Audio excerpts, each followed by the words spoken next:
Hang on, how the roller coaster got its start. Do you love thrills? Do you like roller coasters? Some people like riding in the front. You can see the drops ahead. Others like the middle. Some like the back. The back seems fastest. People have been riding roller coasters since the 1800s. They began as ice slides in Russia.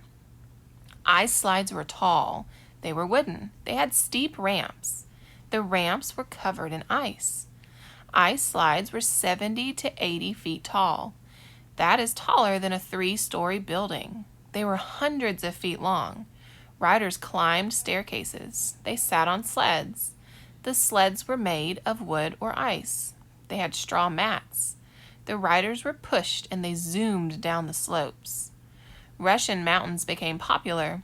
Catherine II of Russia had one at her palace. Catherine's coaster had a spot for guests to have tea.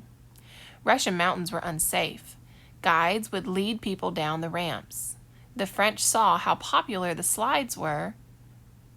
They wanted to build safer ice slides. France was not cold enough to keep slides frozen. A new coaster was built. Wheels were added to the sleds. Ice was not needed. The coasters were still unsafe.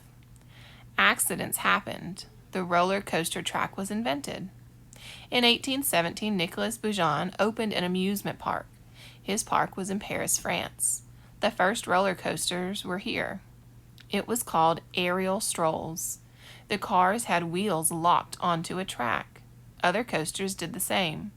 Another coaster, the aerial walk, opened. This coaster had a heart-shaped track.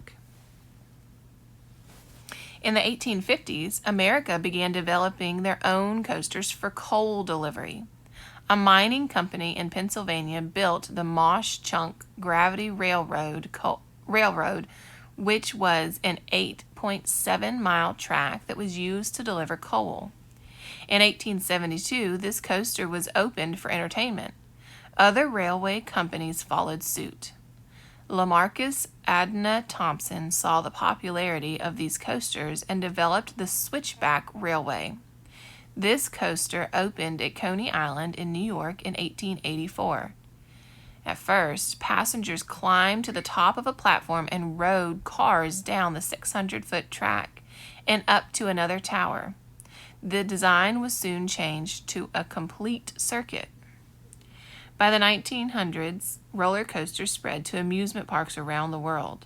The most famous roller coaster was called the Cyclone. The Cyclone opened at Coney Island in 1927. All of these early coasters were constructed of wood, and some are still in operation today. In 1959, Disneyland debuted a new steel track coaster called the Matterhorn Bobsleds. Steel coasters opened many new thrilling options for coasters. Since steel could be bent in any direction, coaster designers created loops and corkscrews for their coasters. Most modern roller coasters are made of steel. Today, there are 4,260 roller coasters around the world. In the United States, there are 921 roller coasters. Thrill seekers can find new and daring coasters to try at many locations. The picture at the top of the page says the Switchback Railway. The picture in the middle says the Cyclone at Coney Island, and the picture at the bottom of the page says it's the Matterhorn Bobsleds.